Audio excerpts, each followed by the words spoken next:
तो यहाँ पे आज हम लोग जब जो इकट्ठे हुए हैं ना, यहाँ पे जो देख रहे हो ऑरेंज टी शर्ट में बैठे हुए हैं, Saumya Kineri Dalal, he is the youngest writer. 13 साल की उम्र में, नहीं 12 साल, if I am not mistaking, when he was at 12 years उन्होंने अपनी सोलो बुक पब्लिश कर ली और ओपन माइक इवेंट के विनर भी रह चुके हैं। And he writes so nicely, yeah it's like eye opener and एक एनकरेजमेंट होता है ना बच्चों के लिए, या little champ. Saumya is from Mumbai. Saumya अपना इंट्रोडक्शन दे दीजिए। Saumya, sorry I am calling it Saumya but it is Saumya. Yes, it's okay. It's okay.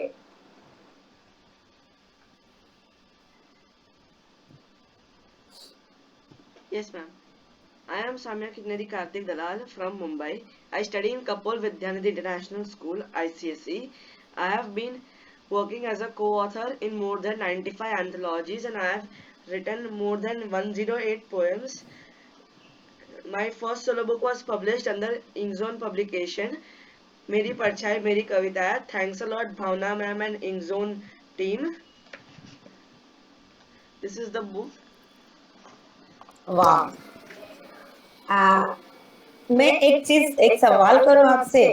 Yes, ये ma'am. बुक और बुक का कवर कुछ मतलब अलग सा हटके है, तो ये कवर बनाने या चुनने में किसका हाथ है और ये आइडिया कहाँ से आया? This is idea of me and my parents only. Like okay. to match the title, the theme has chosen like मेरी परछाई मेरी कविता है. So it is shown that I am writing poems and my shadow is also together writing poems with it. Like my poems are my shadow. Okay. So मुझे एक चीज और पूछनी थी दैट ये बुक के नाम को चुनने के पीछे आपका क्या रीजन क्या है? मेरी परछाई मेरी कविताएं, क्यों? मेरे Like it छोटे is से उम्र में इतने बड़े ख्यालात के साथ कैसे? like I first initially thought like my shadow is my poems. Like everywhere I go, my poems are with me. Whenever I see something good, or whenever experiences I write, or real incidences of the social issues, or anything which I feel. Because like I am a little of shy type boy, so I can't speak much and express. So I write. Okay, तो And my writing आपको career लग was also like a coincidence. First poem क्या था आपका और कब से लिखना स्टार्ट किया? I started writing from when I was 11 years old. I wrote my first article on 8th December 2020 in the anthology of Diya Mera Ma'am. It was published in January 2020. Title was Okay. like she inspired me a lot. She's a elder sister of one of my friends in school. Like I was very shy. I didn't like to write essay, letter, nothing. But she inspired me that try once, try if it got selected, and then I tried and I submitted. Like I had no hopes because, but with God's grace, it was selected and all was done good. And after that, Little Bouquet, it was published under Little Bouquet Hub publication. So there, Rohit Bhatia sir also encouraged me. He gave me 500 rupees as a reward for my work. Wow. The title of the book was The Living Seasons. And from that, I started writing. And from that, my interest developed in. Then after that, I started writing poems. And this is the way I got. I have compiled 3 books: Our Thoughts, Young Wings Fly High, and Poetries from Heart under the Little Bouquet publication. And my first solo book, Meri Parchai Meri Kavita, has been published under Inkzone publication. Okay, great great. So अभी आपको injure के साथ काम करके कैसा लगा? Like it was a great experience. मुझे बहुत मजा आया. ये मुझे एडवर्टाइज आया था सबसे पहले कि Inkzone is organizing an open mic. तो I thought that let's try open mic for once. Let's take experience कि वो क्या होता है, कैसे होता है. And then I came and I gave my best. Like I gave my best, and after that I came to know that I was the first, and I won this trophy and certificates. And I also got that to publish my solo book. Like Inkzone publication has supported me a lot because when I wanted to publish my solo book, actually I asked my senior. When I wrote 1 2 write-ups, 3 4 write-ups I wrote, poems I had written, and after that, like I wanted to publish my own solo book. I wanted to compile. I was very excited and to do everything. But after that, my senior Ishani Bhattacharya ma'am, she guided me. She told me that take experience, write in 50 60 anthologies, make a group, make a team, and then go on. And after the 1 year, from Jan 2020 till now, Jan 2021, from where my first book was published, first anthology in which I had taken part was published. Till that I for 1 year I tried. I wrote in plus 95 anthologies and all, and then I compiled in the last 2 months these 3 books and the first solo book. The solo book experience was very nice. Actually, what happened? I went to different publications. They first told that you are too small for this, all these things. Don't do it. Some of them told that take experience. You are small, and some of them charged like extremely high, 6,000, 7,000, and we couldn't afford it at all. That's true. So this open mic gave me an excellent opportunity to publish my own solo book, and after that, तो मैं भावना हमको irritate कर दिया. अभी वो next जल्दी क्या इतना करना है, इरिटेट अभी होती कैसे नहीं होगा, है. कब होगा. नो नो, ऐसा कुछ नहीं है. आपको ऐसा क्यों लगा कि इरिटेट हो गई हूँ मैं? नहीं, आपको रोज रोज मैसेज करता था, फोन करता था, अभी नेक्स्ट क्या करना है, अब कैसे होगा, क्या होगा. नहीं, लिटिल बिट तो थोड़ा सा होता है, बस एक्साइटमेंट होती है. जो जो एक बच्चा सोलो कर रहा है उसको इतना कुछ पता नहीं है, तो वो चीज नेचुरल है, वो तो होना ही है. आप नहीं, हर किसी के साथ, मतलब कि अगर कोई इतनी कम एज में कोई सोलो कर रहा होता, डेफिनेटली उसको ये चीज तो होती. नहीं, मैं भावना मैम यहाँ पे और एक चीज बोलूंगी, इतने कम एज में नहीं. सोलो बुक तो अगर उसके 12 साल में निकला है तो मेरे 43 इयर्स में मैं सोलो बुक निकाल रही हूँ, पब्लिश कर रही हूँ. So age is not I think, but ये है कि अपॉर्चुनिटी जब आती है और Yes. आप उसको किस तरह से, किस एंगल से लेके जाओगे, that is a main thing. और you need always a guiding hand with you. तो सौम्या, आपने कुछ गलत नहीं किया है, बिकॉज आपको स्कूल में भी सिखाया जाता है कि कुछ गलत, कुछ डाउट है, कुछ ये तो टीचर से पूछो, क्योंकि मैं भी एक टीचर ही हूँ. सो मुझे पता है, मैं बच्चों को वही बोलती हूँ, तुम गलत करो लेकिन गलत के बाद सही क्या है उसको तराशो. तो वो जो चीज होती है ना, उसमें इरिटेट वाली कोई बात नहीं. लेकिन हाँ, अभी मुझे एक चीज बहुत बड़ी सवाल करनी है. अभी 1 महीने से हम आपको मिस कर रहे हैं. ना तो आपकी राइटिंग्स आ रही है, ना तो कुछ और ही. मुझे लगता है कि एग्जाम की वजह से. हाँ, एग्जाम की वजह When से you अभी are थोड़ा coming slow back, है. when we want our Soumya back. in summer vacation from that again back, because अभी एग्जाम्स आ रहा है ना, तो मेरा अभी थोड़ा स्लो है, क्योंकि अच्छा, एग्जाम कब से कब तक है?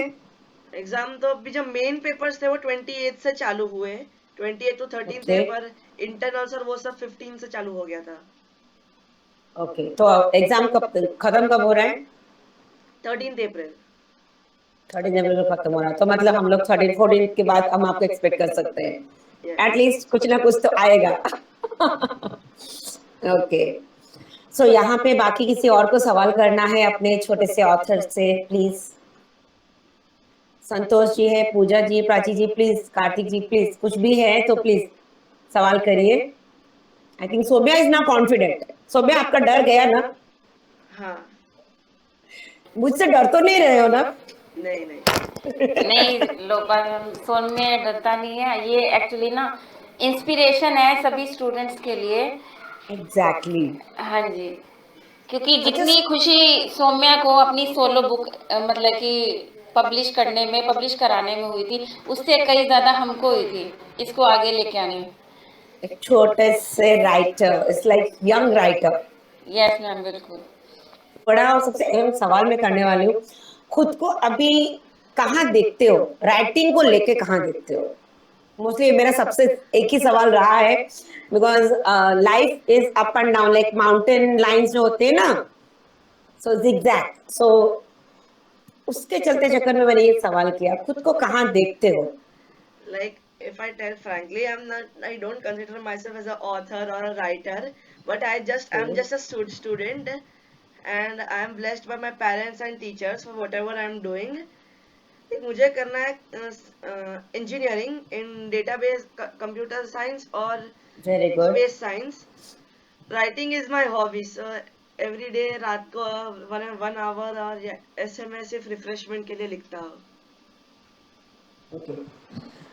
खाली लिखते भी हो अपने जो भी अंदर से जो फीलिंग्स आती है उसको पेन एंड पेपर में उतारते भी हो, या फिर कुछ स्टडीज भी करते हो, मतलब किस किस पैटर्न्स के राइटिंग्स हैं, क्या है क्या नहीं, तो कभी उसके बारे में सोचा है, कभी उसके बारे में पढ़ा है? क्योंकि हिंदी साहित्य बोलो, इंग्लिश में बोलो, बहुत सारे पैटर्न्स होते हैं, सीक्वेंसेस होते हैं, रस होते हैं, विधाएं होती हैं, तो कभी उस तरफ जाने की कोशिश की? क्योंकि अभी तो तुम्हारा हिंदी वगैरह में वो तो सब चालू रहेगा, सो यू आर फ्रेश, हमारे तरह ये नहीं हो। सो मतलब अभी आईसीएसई का जो सिलेबस इतना ज्यादा होता है कि फिर और कुछ पढ़ने का टाइम ही नहीं मिलता. पर मैं थोड़ा बहुत रीडिंग करता हूँ, स्वामी विवेकानंद का बुक्स, रविंद्रनाथ टैगोर का रीड करता हूँ. जैसे स्वामी विवेकानंद में इंस्पायर्ड वर्ड्स जो बुक था उनका, वो बहुत अच्छा लगता है.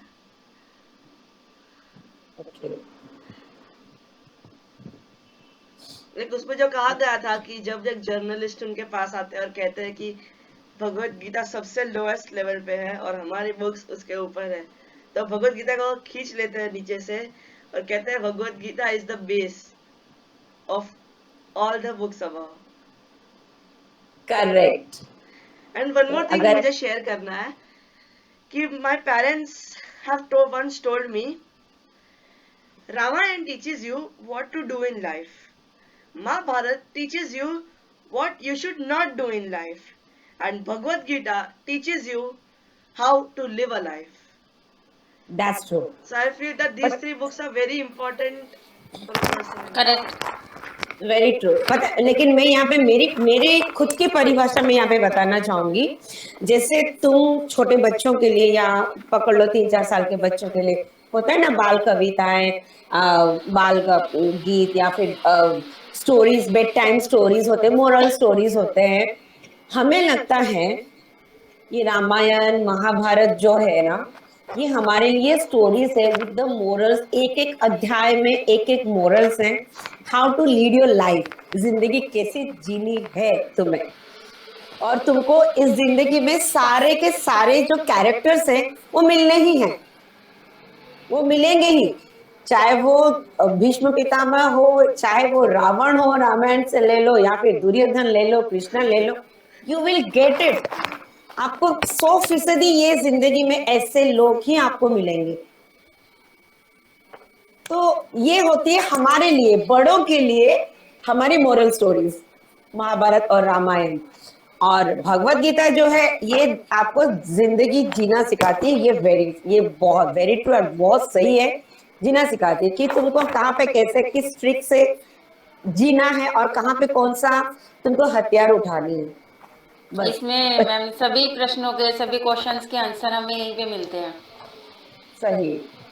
दुविधा तो में foreign या में भी- जिसमें मतलब कि कुछ भी, जब हम कंफ्यूज हो ना किसी भी चीज को या किसी बात को लेके, तो हमें यही लास्ट ऑप्शन है जहाँ से हमें प्रॉपर और सही गाइडेंस मिलता है. करेक्ट। कभी भी दुविधा में हो, भगवत गीता का कोई भी पेज ओपन कर लो, automatically will get the answer, that trick works. हाँ जी. तो आप अपना राइटिंग का सिलसिला जारी रखना चाहते हो, तो मैं बस एक सजेशन दूंगी, जब वेकेशन होगा तो उसमें अगर हिंदी में ज्यादा लिखना पसंद है तो हिंदी में जो विधाएं होती है उसके बारे में थोड़ा सा जान लो, तो वो तुमको ना और इम्प्रूव करने में हेल्प करेगा। अभी मैंने एक अपना राइटर्स टीम बनाया है, ग्रुप बनाया है, जिसमें मैंने अपने स्कूल के फ्रेंड्स लाइक सब लोग का, हमारे स्कूल में कैसा होता है, जितना मार्कशीट उतना आपका वैल्यू, वैसे ही जज होता है क्लास में और स्कूल में. Correct, but that's not good. मैंने सबको मोटिवेट क्या क्या एक टीम बनाया है जिसमें मैं उनको चांस देता हूँ। एंथोलॉजी, मेरी जो 3 एंथोलॉजी थी उसको मैंने, मेरे पूरे स्कूल के स्टूडेंट्स थे, और अब वेकेशन में हम सोच रहे हैं कि एक ये करेगा, एक वो करेगा, तो सबको इक्वल चांस मिलेगा और सबका प्रोग्रेस होगा। तो उसमें ना लाइक मेनी ऑफ देम, उनके अंदर टैलेंट होता है, पर ये स्कूल के बर्डन के चक्कर में वो निकलता ही नहीं है। तो मैं उन्हें लाइक एक ही कोट कहता हूँ जो मुझे बहुत अच्छा लगता है, like from which I am inspired: try to fail, try and fail, but never fail to try. Exactly. ऐसा That's very true. Correct, That's true. बिल्कुल सही। Like if कोशिश you, नहीं करेंगे तो हमें पता भी नहीं चलेगा ना कि हम कहाँ पे, अपने लेवल कहाँ पे है। कहाँ पे We स्टैंड इसीलिए cannot. करते ये हैं। टीम जो बनाना है वो बहुत इम्पोर्टेंट है, क्योंकि जी जी, as per the saying goes, if you want to go fast, walk alone, but if you want to go far, walk together. So team Very के true. So साथ चलेंगे you तो, can be a good leader. You can be a good leader also. Yes Lopa ma'am. और भावना ma'am, आप उनसे कुछ सवाल करना चाहेंगे हमारे एक्चुअली यंगेस्ट राइटर के साथ? यस, मैं सवाल नहीं बट एक कुछ स्टोरी अपनी छोटी सी डिस्कस करना चाहूंगी मैं सौम्य और आपके साथ। यस, तो श्योर श्योर। जैसे सौम्या मतलब कि इतनी कम एज में राइटिंग का जो इसने फील्ड चूज किया है ना, तो मैं भी 10th मतलब 10 इयर्स की थी ऑलमोस्ट ना, 10-11। तो मैं भी लिखती थी, राइटिंग मेरे को बहुत अच्छी लगती थी लिखना। तो जो कुछ किसी को नहीं एक्सप्लेन कर सकते या किसी से बात नहीं कर सकते, तो वो चीज़ हम उसमें लिख सकते हैं अपने भावों को, अपनी फीलिंग्स को। सबसे अच्छी इसी वजह से लगती थी। और इसको देख के मेरे को अपना टाइम मतलब याद आ जाता है कि एक टाइम वो था जब मैं सोचती थी कि मैं भी बुक पब्लिश करूंगी अपनी, पब्लिश मतलब कि कब होगी वो चीज़, मतलब कि इमेजिन करती थी जस्ट कभी वो चीज़। अब टाइम पे इतना मतलब कि लॉन्ग टाइम, इतने लंबे समय के बाद ना ये चीज़ मेरे को नसीब हुई है। तो मैं जब मेरे को ये अपॉर्चुनिटी मिली ना इसको मतलब कि आगे लेके आने की, तो मेरे को ये फील हुआ कि मैं खुद को ही मतलब कि रिप्रेजेंट कर रही हूँ इसको लाके आगे। ये मेरे को अंदर से इस तरह की फीलिंग आ रही थी और मेरे को बहुत ज्यादा ना अच्छा लग रहा था ये करते हुए। Thank you ma'am. That's good. Welcome welcome, always welcome समझो। और मैम मैं और एक चीज शेयर करना चाहता हूँ कि अगर आप कोई भी राइटअप होगा या पोएम होगा, बुक होगा, उसमें लाइक मैं लिखता हूँ सौम्या किन्नरी कार्तिक दुलाल, बिकॉज जी जी, मैं किन्नरी मेरे मॉम का नाम है और कार्तिक मेरे फादर का नाम है। मैं मदर का भी नाम भी इंक्लूड करता हूँ, क्योंकि mom is mom. Yes it's nice. क्योंकि I think mom is very important part of my life. Like I have no words to describe. We can only Okay, say I think Karthik is your papa. Karthik Dalal, who's joined us, is your dad. yes. Okay, so if you don't mind, can I ask some question to your dad? Yes. Hello, sir. Hello ma'am. Hello sir, नमस्कार sir. मुझे आपसे एक ही सवाल करनी है, that you must be proud, ये तो कोई इसमें कोई गुंजाइश नहीं है। आपको कैसा लगा जब आपको पता चला कि आपका बच्चा लिखता है and he is expressing himself with the thoughts, with the words? तो आपको तब कैसा लगा? ये सवाल मैंने क्यों किया, मैं बाद में इस पे आती हूँ। तो आपको कैसा Okay. लगा?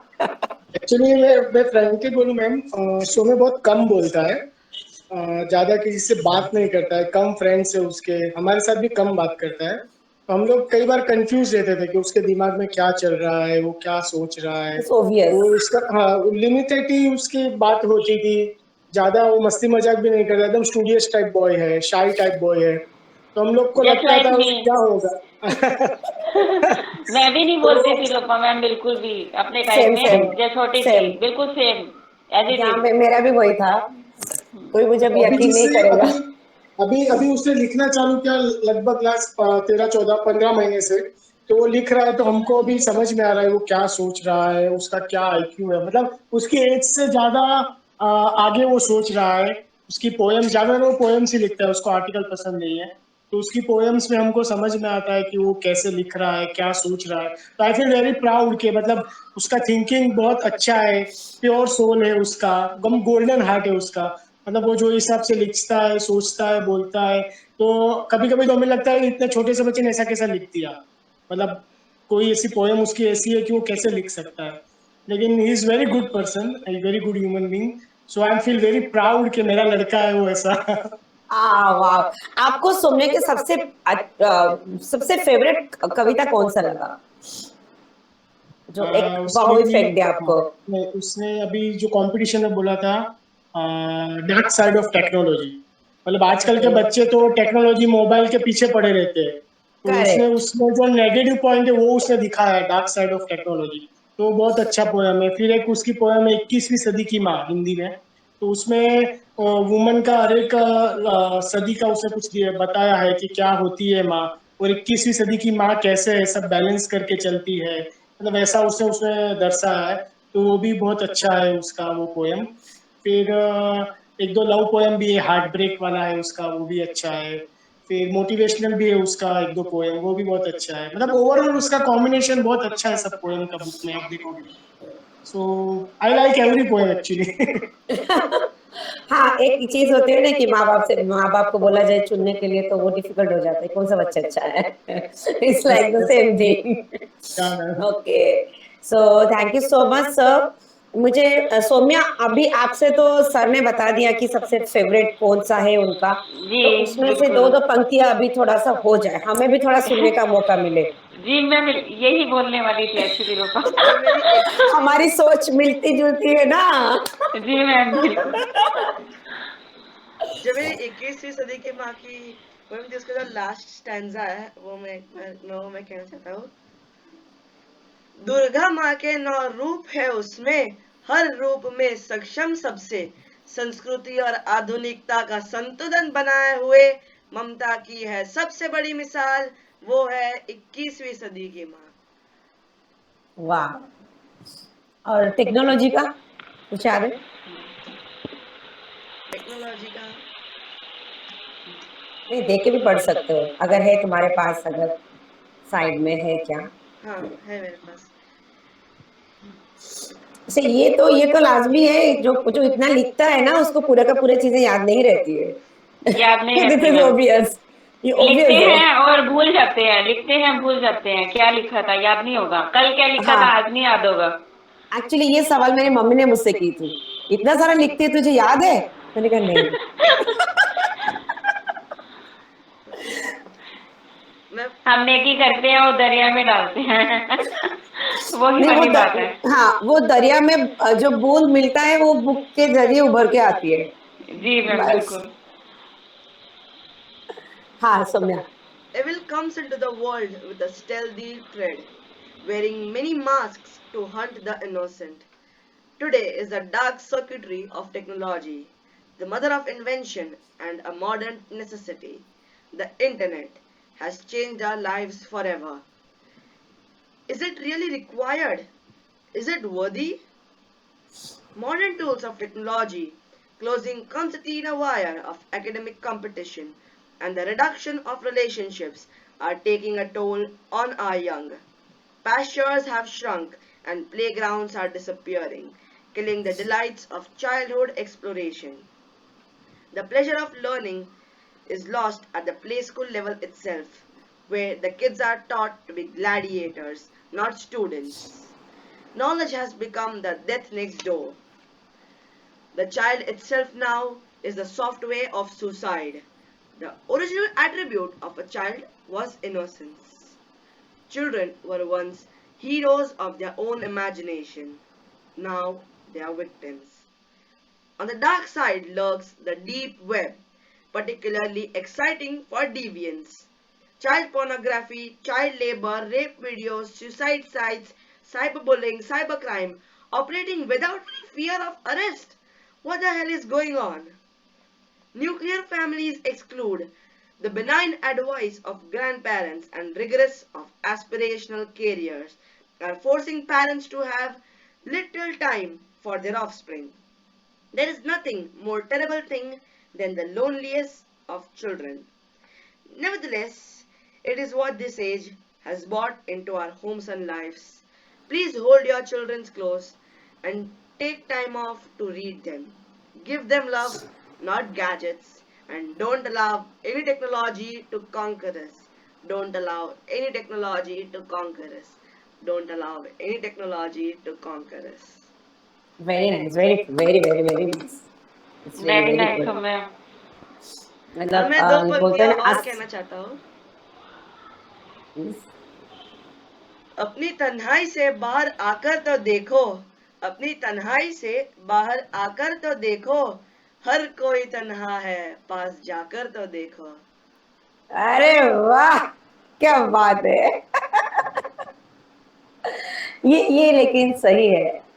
हम सोचते हैं कि अरे सब लोग तो है, ये है, किसी ना किसी से ये कर लेंगे, लेकिन कोई ना कोई अंदर से तन्हा रहता है. सो जाके पूछ लो, भाई सब ठीक है, तुम ठीक तो हो, ये मुस्कुराहट के पीछे कोई दूसरा वजह तो नहीं, जिंदगी ठीक से चल रही है, कोई गम का साया तो नहीं.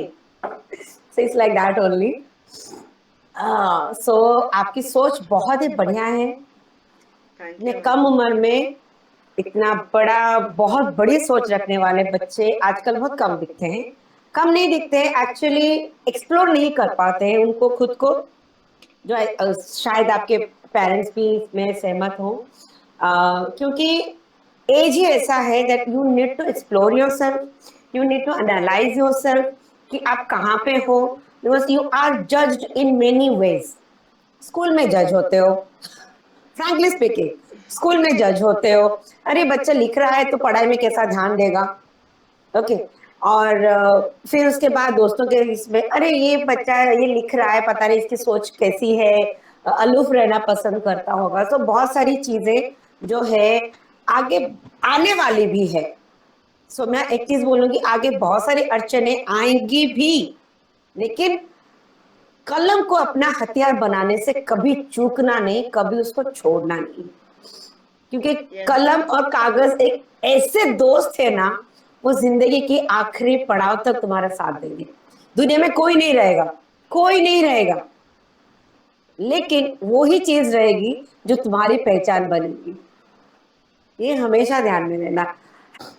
ओके. सो अभी तो एक्चुअली हमारा तो इंटरव्यू का सिलसिला वैसे भी खत्म होने को आया, और हमने उनसे सीख भी लिया, सुन भी लिया काफी सारी चीजें. लेकिन Saumya, I will say God bless you, और जैसे तुम हो वैसे ही रहना, माँ बाप का नाम हर पग में रोशन करते रहना. और मैं कहना चाहूंगी कि सौम्या, अपने आप को ना कभी भी अकेला मत समझना. मैं हर किसी राइटर को मतलब कि ये मैसेज देना चाहूंगी कि वैसे तो 3 या 4 यहाँ पे जुड़े हुए हैं, बट आप सब वहां तक मैसेज पहुंचा पाए तो ये बहुत अच्छी बात होगी कि इंक जोन हमेशा आपके साथ, राइटर्स के साथ हमेशा कदम से कदम मिलाकर चलेगा, ना एक कदम आगे ना एक कदम पीछे. जब कोई भी आपके साथ ना हो, बट आप याद कर लेना हमें सिर्फ एक बार. थैंक यू हम मैम. हमेशा आपके सपोर्ट में साथ खड़े रहेंगे आपके. Thank you ma'am. तो कभी Always हिचकिचाना welcome. नहीं कि मैंने बहुत परेशान किया है. Okay. So thank you so much, thank you so much Saumya के पापा जी, thank you so much for joining us. Thank you ma'am, thank you so much. Thank you so much sir, Yeah, ma'am, thank you. And congratulation. Thank you. चलो, see you everyone, good night. Good night, bye. Good night. Good night. Bye.